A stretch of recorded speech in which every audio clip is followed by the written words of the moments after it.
Ben, je m'appelle Francis Loisel. J'ai 35 ans, je suis marié, j'ai un petit gars de 4 mois. Puis mon métier, c'est élagueur. J'ai une petite compagnie d'arboriculture.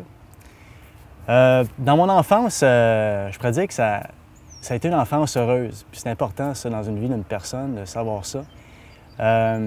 Puis mon père, lui, étant un nanti, ayant un peu d'argent, bien pas mal d'argent même, ça nous a permis de voyager avec eux, avec mes parents, puis de faire du sport, m'envoyer à l'école privée. J'ai même été à l'université, j'ai fait un bac en récréologie. Fait que ça a été intéressant d'avoir toutes ces opportunités-là. Donc, à cause de ça, bien, j'ai fait beaucoup de sport, j'avais beaucoup d'amis, j'avais même du succès avec les femmes. Ça allait bien dans ma vie, là. C'était agréable.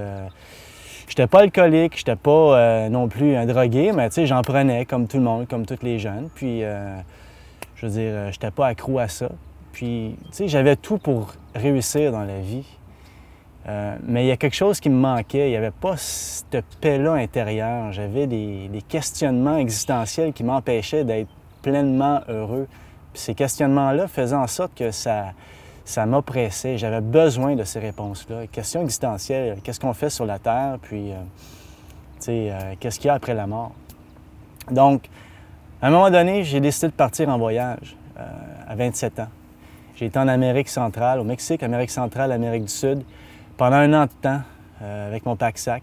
Puis c'était vraiment une quête personnelle. Je cherchais des réponses à mes questions. Puis, rendu là-bas, j'ai rencontré plusieurs personnes qui croyaient en Jésus, qui croyaient en Dieu. Puis ça m'a surpris. Il y en a un, entre autres, Willy, qui m'a hébergé chez lui. Il y en a un autre, un jeune, qui m'a ramassé sur le pouce. Il dit « Viens, je vais t'héberger, c'est trop dangereux de voyager la nuit. » On a prié sur la montagne avec lui pour sa mère qui avait le cancer. J'ai rencontré un monsieur qui avait 12 enfants, puis qui disait « Gloire au Seigneur, gloire à Dieu pour mes 12 enfants. » Mais il devait travailler 16 heures par jour. Il était brûlé, le gars, mais c'est pas grave, t'sais. Gloire au Seigneur. Puis les gens en général là-bas qui avaient une foi beaucoup plus vivante qu'ici, ils croyaient en Dieu.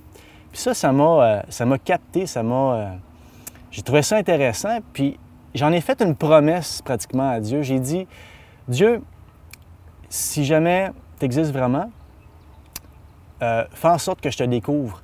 Quand je vais revenir au Canada, je vais m'intéresser à toi. Je vais aller à l'Église, je vais lire la Bible. » Puis, c'est ça qui s'est passé. À mon retour, je suis revenu en autobus des États-Unis à Berry-UQAM, la station de métro. Puis je prenais le premier métro du matin à 5h30, 6h. Puis il y a un homme qui arrive, qui me tend la main, qui me dit « Que le Seigneur te bénisse. » Puis il commence à me parler de Jésus, il me raconte son témoignage, tout ça.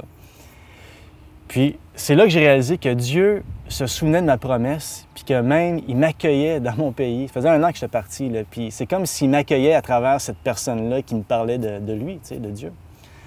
Alors c'est après, pendant les 6 mois qui ont suivi mon retour, j'ai fréquenté une petite église, les mercredis soirs seulement. Donc j'ai connu des gens qui croyaient en Dieu. Puis au mois d'août, j'ai vraiment pris la décision de suivre le modèle de Jésus.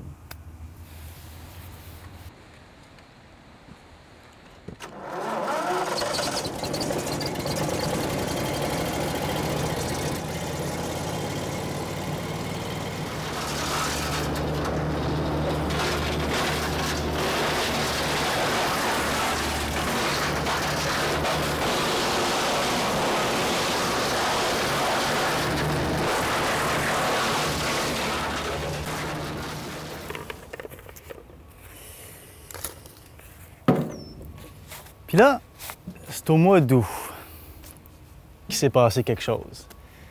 J'étais autour d'un feu, puis je me souviens, c'est là que j'ai pris comme une décision. C'est là que j'ai dit, c'est correct. J'ai étudié un petit peu la Bible, j'ai rencontré des gens qui croyaient en Dieu, tout ça, mais c'était à mon tour de prendre la décision d'y croire. C'était comme un pas de foi, là. Tu sais, je me dis, je peux pas tout prouver l'existence de Dieu, et ainsi de suite, mais là, c'est aujourd'hui que je prends la décision de croire en Dieu, de croire en Jésus. Puis c'est autour de ce feu-là que j'ai pris cette décision-là. Puis je te dirais, dans les 2 semaines qui ont suivi, il y a plusieurs choses qui se sont vraiment précipitées, des changements assez drastiques. Premièrement, j'avais des réponses à mes questions existentielles, donc là, ça venait vraiment combler mon cœur, les questions que j'avais. Mais c'est surtout le personnage de Jésus, l'homme que Jésus était dans la Bible.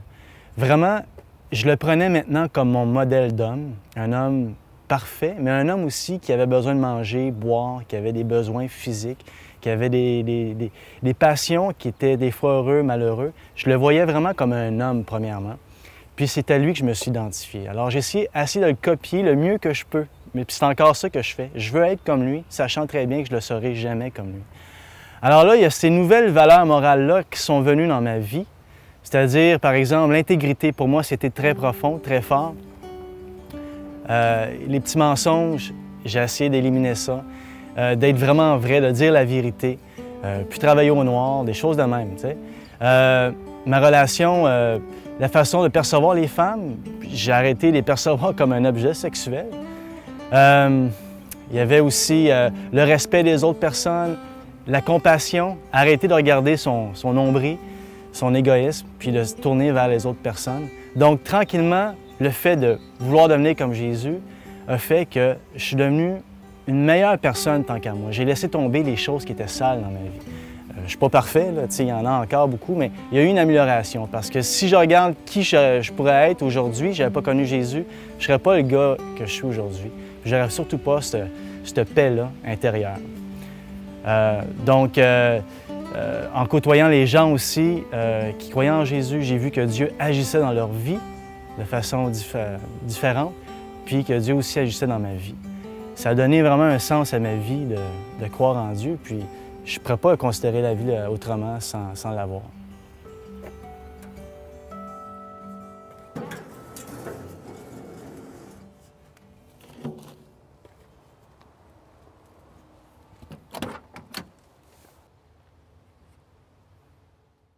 L'heure de la bonne nouvelle vous invite à participer à l'un des nombreux déjeuners de l'espoir. Ces déjeuners ont lieu dans plusieurs restaurants réputés de la province et vous sont offerts gratuitement. Pour connaître les détails concernant l'endroit, la date et l'heure pour votre région, composez le numéro sans frais 1-866-509-1319.